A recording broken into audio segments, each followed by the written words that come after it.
Assalamualaikum warahmatullahi wabarakatuh. Di sini kami dari kelompok 4 yang beranggotakan 5 orang, yaitu yang pertama nama saya Kolul Setiawan, yang kedua ada Anne Fitriana Valin, yang ketiga ada Salma Yuri Fariza, yang keempat ada Rizka Fala Sugiani, yang kelima ada Muhammad Fajar Nusyabana. Di sini kelompok kami akan mempresentasikan tema yaitu perkembangan kondisi politik kontemporer di Banten, yang mana diawali dengan masa kesultanan, kemudian memasuki era kontemporer, kemudian pada masa Sultan Agung Tirtayasa, dan juga bagaimana Banten tersebut bisa mencapai puncak kejayaannya hingga dinamika politik yang dikaitkan dengan era modern saat ini. Boleh di next.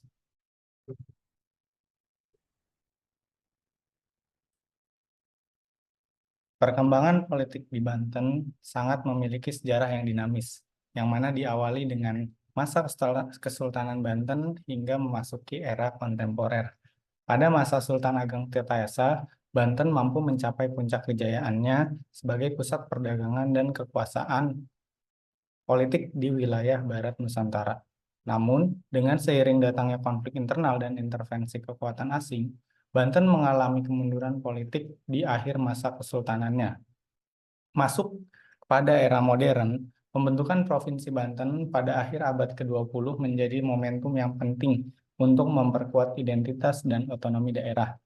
Hal ini bertujuan untuk memberikan ruang bagi pengaturan pembangunan dan pemerintahan yang lebih mandiri. Namun, perkembangan politik Banten juga dipengaruhi oleh dominasi politik oleh kelompok tertentu dan fenomena politik dinasti yang mempengaruhi stabilitas pemerintahan dan kualitas demokrasi di daerah Banten ini. Dengan hal ini, bagaimana perjalanan politik Banten, kita bisa melihat tantangan yang dihadapi dan peluang untuk mencapai tata kelola pemerintahan yang lebih transparan, adil, dan berorientasi pada kepentingan masyarakat. Baik, yang selanjutnya akan disampaikan oleh rekan saya, yaitu Anne Fitriana Valin. Pada Anne, saya persilakan.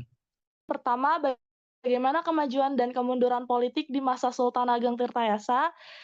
Yang kedua, bagaimana perkembangan politik dari tahun dibentuknya Provinsi Banten hingga Pileg 2024. Dan terakhir, bagaimana dampak politik dinastik di Banten. Oke, terima kasih pada rekan saya Anne. Yang selanjutnya, kemajuan dan kemunduran politik yang akan disampaikan oleh Rizka. Pada Rizka, saya persilakan. Baik, terima kasih kepada moderator. Di sini saya akan menjelaskan tentang kemajuan dan kemunduran politik di masa Sultan Ageng Tirtayasa. Yang pertama adalah kemajuan politik pada masa Sultan Ageng Tirtayasa, yaitu penguatan posisi Banten sebagai pelabuhan dan pusat perdagangan. Kebijakan buka pelabuhan dan aktif menarik saudagar asing seperti Arab, India, dan Eropa untuk memperkuat posisi Banten dalam jaringan lada dan rempah Nusantara. Hal ini meningkatkan pendapatan negara dan legitimasi politik Sultan.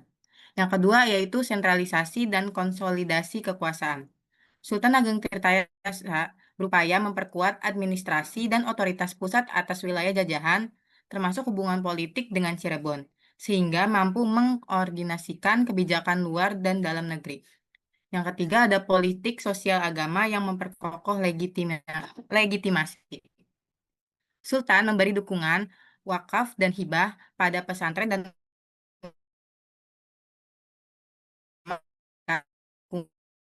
dukungan sosial pun elit lokal. Ini memperkuat basis legitimasi tradisional penguasa. Dan yang terakhir adalah kebijakan pangan dan ekonomi untuk ketahanan domestik. Ada bukti kebijakan proaktif terhadap produksi pangan dan sumber daya lokal untuk mendukung stabilitas internal selama konflik dagang dengan VOC. Selanjutnya adalah penyebab kemunduran politik, yaitu dari faktor internal dan eksternal pada masa Sultan Ageng Tirtayasa. Yang pertama adalah tekanan dan strategi VOC. VOC melihat Banten sebagai pesaing di perdagangan lada. Mereka menerapkan politik adu domba, blokade, dan intervensi diplomatik atau militer yang mengikis kedaulatan Banten secara bertahap. VOC memanfaatkan perpecahan internal ini untuk memperkuat pengaruhnya. Yang kedua yaitu konflik internal dari perseteruan ayah dan anak yaitu Sultan Ageng dan Sultan Haji. Perselisihan suksesi antara Sultan Ageng dan putranya, Sultan Haji, memecah elit istana. VOC mendukung Sultan Haji dalam konflik tersebut sehingga melemahkan posisi Sultan Ageng dan memfasilitasi intervensi lebih lanjut. Hasilnya adalah perjanjian dan penyerahan kekuasaan yang merugikan kedaulatan Banten. Perjanjian ini sekitar tahun 1683 sampai 1684 yang menjadi titik balik. Yang ketiga yaitu dampak ekonomi dari blokade dan monopoli VOC. Pemutusan atau pembatasan akses pasar lada oleh VOC menurunkan pendapatan kerajaan dan melemahkan kemampuan Sultan Ageng untuk membiayai pertahanan dan patronase politik. Hal ini memperbesar fragilitas internal. Dan yang terakhir adalah penangkapan, pembuangan, dan hilangnya pimpinan karismatik. Setelah konflik, Sultan Ageng ditangkap dan diasingkan oleh Belanda. Tindakan ini menghapus fitur eks sentral yang menjadi pengikat politik dan legitimasi, sehingga mempercepat kemunduran. Terima kasih. Selanjutnya saya kembalikan kepada moderator. Terima kasih Rizka atas pemaparan menyebab kemajuan dan kemunduran politik di Banten. Nah, selanjutnya akan disampaikan oleh rekan saya yaitu Muhammad Fajar. Kepada Muhammad Fajar dipersilakan. Terima kasih untuk moderator. Saya lanjutkan materinya, yaitu tentang perkembangan politik dari tahun dibentuknya Provinsi Banten sampai Pileg 2024. Pemekaran Provinsi Banten pada tahun 1999 sampai 2000. Nah, pembentukan Banten didorong gerakan masyarakat, tokoh lokal, dan ulama yang ingin memisahkan dari Provinsi Jawa Barat. Alasan utamanya yaitu identitas budaya Banten, ketimpangan pembangunan, dan tuntutan otonomi. Menurut studi Yuya Mulyana dan laporan politik daerah menjelaskan bahwa pemekaran ini merupakan hasil konsolidasi gerakan sosial dan lobi politik. Yang kedua, konsolidasi pemerintahan baru dan kompetisi para elit pada tahun 2000 sampai 2005. Nah, setelah terbentuknya Banten, menghadapi proses penataan birokrasi dan persaingan elit lokal yang memperebutkan posisi strategis. Nah, penelitian tata pemerintahan menunjukkan bahwa pada masa awal terjadi tarik-menarik kepentingan antara elit lokal, mantan pejabat Jawa Barat, dan aktor baru yang baru muncul setelah pemekaran. Yang ketiga ada munculnya dinasti politik Banten dari tahun 2005 sampai 2014. Keluarga Tubagus Hasan Hossib, termasuk Ratu Atut Khosyah, membangun jaringan politik kuat di tingkat provinsi dan kabupaten atau kota. Banyak jurnal yang menyebut Banten sebagai contoh menonjol politik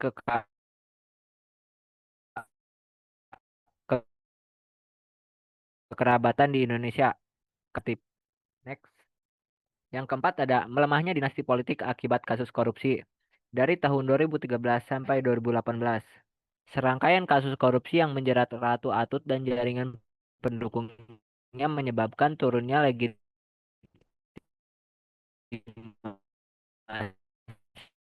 dinasti dan membuka ruang internal mendominasi politik keluarga di Banten. Yang kelima ada fragmentasi politik dan pergeseran koalisi partai dari tahun 2019 sampai 2024.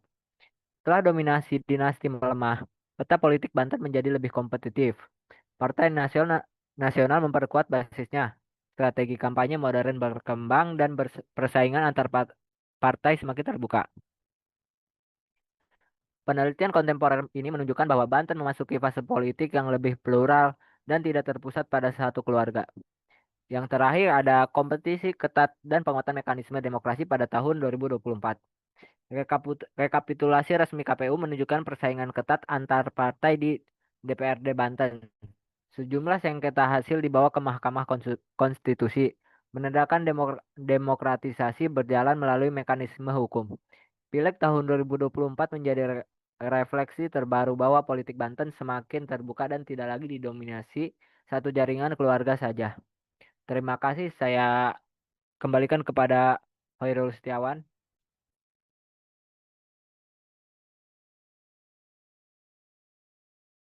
Baik, terima kasih kepada Muhammad Fajar yang sudah memberikan pemaparan soal perkembangan politik di Banten. Kemudian selanjutnya yaitu dampak politik dinasti di Banten yang akan disampaikan oleh Salma Yuri. Pada Salma Yuri dipersilakan. Baik, selanjutnya adapun dampak politik